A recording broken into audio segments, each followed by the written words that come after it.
Hey, what's happening? My name is D, and welcome back to another episode of Book Reviews with a Regular Dude. Today, we're going to be talking about the Southern Book Club's Guide to Slaying Vampires by Grady Hendrix. But before we get into that, I got to give an extra special shout out to my Plus Ultra Don't Fretter, my top tier supporter on Patreon, Laughing Cat Dog. Thank you for your support. You're ensuring that I'm able to make this content and put it out as frequently as I do. If you also want to support the channel and ensure that I'm able to keep putting out this content as frequently as I do, or even more frequently, as well as gain access to exclusive content you won't find anywhere else, make sure you consider subscribing to my Patreon. All right, let's talk about the Southern Book Club's Guide to Slaying Vampires.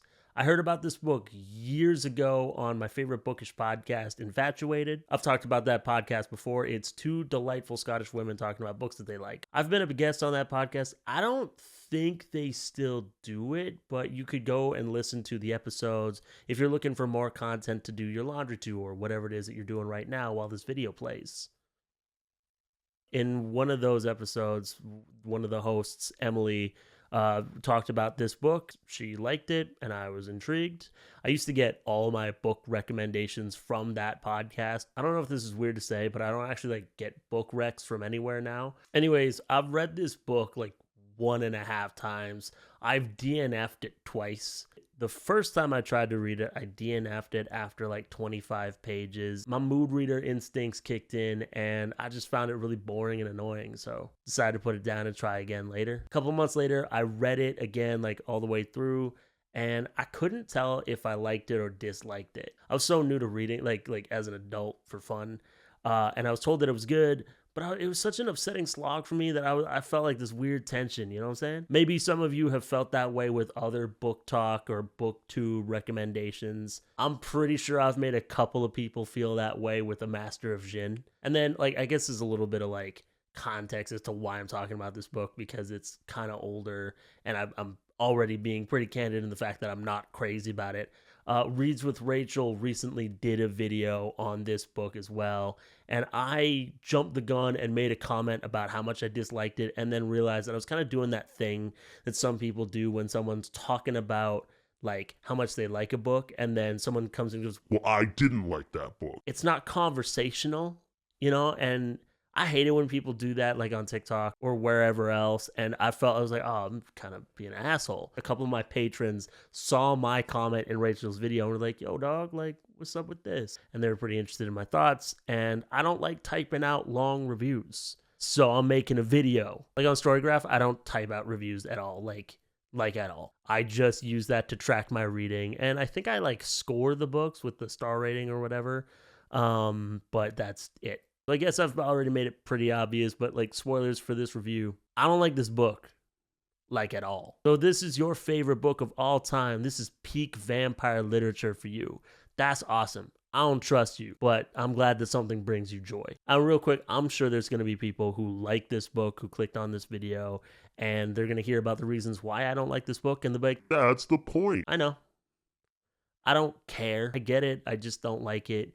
You can get things and just not like it. Just because you don't like something doesn't mean you don't get it. I don't think Grady Hendrix has, fans like Sarah J. Maas or J.K. Rowling or Rebecca Yarros or whatever. Okay, so let's get into the actual review. For this review, because I didn't take notes while I was reading it, I'm going to get back to my roots on this channel, and I'm just going to talk about what I liked and what I didn't like about the book. So let's start with things that I like. I like that there's a new spin on vampires. In this book, it's kind of like a parasitic creature that lives inside of the character that is the vampire. If that makes sense. It doesn't talk independently of him, but it is I don't know, it's just an interesting sort of almost insectoid sort of take on vampires as opposed to bats or some shit. And even what happens to its victims is a little bit different. I think that there's a lot of vampire literature out there, and a lot of different authors have slight variations on vampire lore or the rules to vampirism or whatever the word is. But they are slight variations, They maybe dispense with one rule and exchange it for something else. So it was cool to read something a little bit different. Credit is where credit's due. Also, I did like the scene where the main character figures out that the vampire is a vampire by reading a bunch of other vampire novels. Anytime Interview with a Vampire is mentioned in other media, I'll probably be like, oh, hey, I remember that. I've not seen the new show yet. Don't even know where to stream it, but I would like to one day. And I can appreciate that this book makes some commentary on like white male privilege, in that like cis het white men are able to get away with a lot of horrible shit. That said, and this will move us right on into the things that I don't like about this book, I think that the commentary is heavy handed and it falls flat. Like the book does not live up to its premise or its promise, and 90% of it is just the main character begging for somebody to believe them that something's up with this vampire or that vampires exist, and no one listens, especially not her husband, who isn't a character, but is just a representation or an embodiment of like non-violent or banal misogyny. Like this husband character, all he really does is ignore or gaslight his wife. Same with the other husbands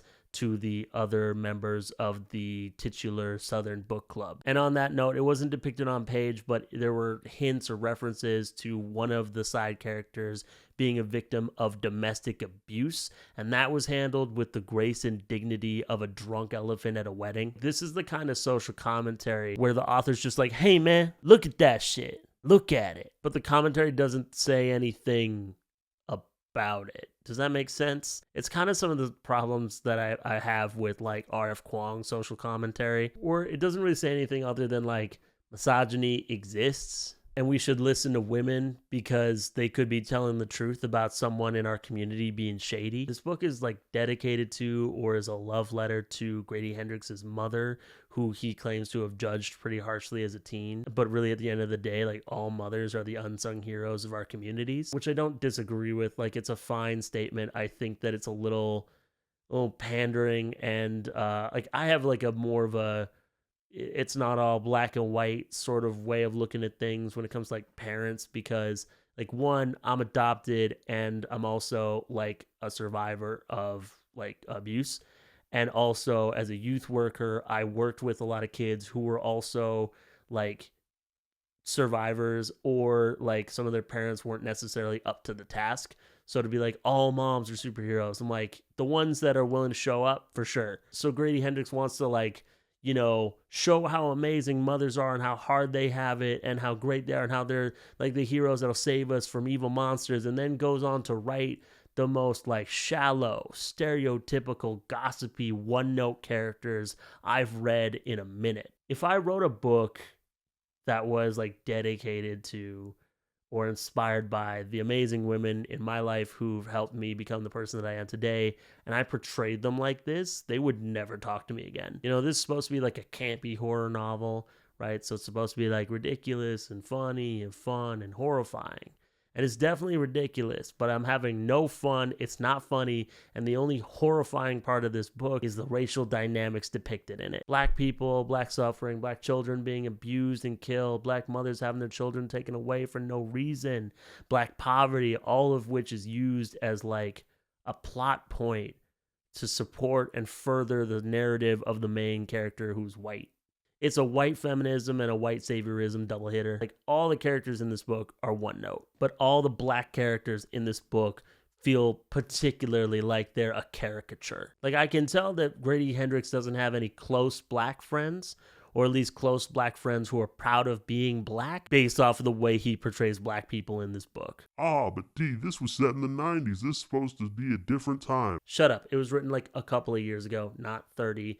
And also, black people deserve to be represented as full-fledged human beings with complex thoughts and emotions, and as victims of systemic oppression, not just like poor unfortunate souls back then too. When you try to subvert stereotypes, especially as somebody who isn't a part of a certain marginalized group, you are dancing on a very dangerous line, and you come very close to reinforcing or perpetuating those negative stereotypes that you're trying to subvert.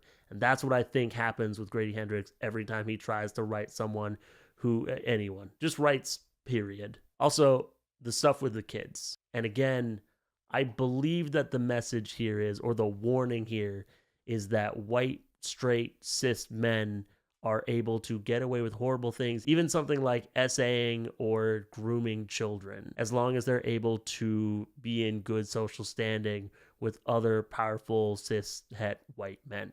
I personally believe that you can show that a character is a bad person without harming children in your work. Also, this kind of bugs me in general. Like, this isn't specific to this book, but when the commentary is that, like, as soon as somebody does something this horrible, they're a literal monster or a figurative monster, it kind of dehumanizes them in our minds, which makes sense because I think the intention here is to say, like, that's so bad, it's monstrous, you know, like you've lost your humanity if you're willing to do something that awful. My problem with that kind of way of thinking is that I think it kind of allows us to separate ourselves from people who do things like that, as opposed to kind of being reminded that human beings are capable of terrible things and we need to, you know, keep an eye out and also hold each other accountable for keeping an eye out and doing a better job of protecting young people and other marginalized groups. It's like when people say, like, that's not a man, that's a monster, that's not a man, that's a boy. It kind of gives men in general a pass they don't really need.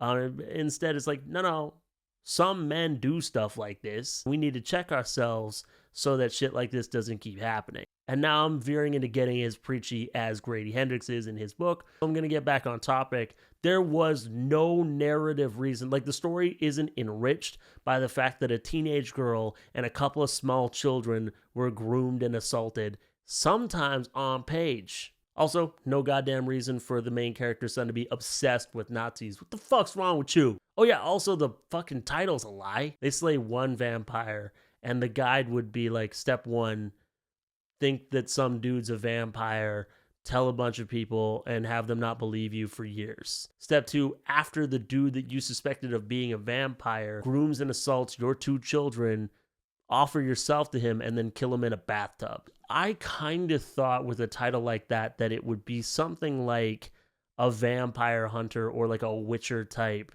trying to live a normal life as a mom. Kind of like The Incredibles, you know, like Van Helsing meets Incredibles. And it wasn't that. His titles are lies. I've read 2 Grady Hendrix novels now, and in my mind, there are like a few things that he just can't do. 1, he can't write women. 2, he can't write a book where kids don't get assaulted or abused. And 3, he can't write like a title or a premise that's honest. Like, if you're trying to like create intrigue or like do a mislead type of thing, just make more ambiguous titles or more fucking ambiguous premises, you know? Anyways, I'm tired of talking about this. So thank you so much for watching this video, especially if you made it to the end. If you like this video, please give it a thumbs up. If you're new to my channel, please subscribe. Again, if you want to support the channel and gain exclusive access to content you won't find anywhere else, make sure you consider subscribing to my Patreon. There you get an extra rant review video from me once per month, as well as access to my private Discord server, the Don't Fret Club Discord server, where you can chat with me and a bunch of really lovely people about books, writing, movies, anime, D&D, all kinds of stuff. We're also doing a book club together. This month, we read Silver Under Nightfall by Rinja Pecco, and I'm hoping that next month, April, we're going to read A River of Golden Bones by A.K. Mulford. So if any of that sounds interesting or exciting to you, make sure you consider subscribing to my Patreon. Special shout out to my super duper don't fretters, Keisha, Cassie, Sable, Knightsmith, and Oliver. Thank you so much for your support. You're helping to ensure that I can create this content and put it out as frequently as I do. Everybody else, thank you so much for watching this video. Again, my name is D. Don't fret. I'll see you next time. Peace out.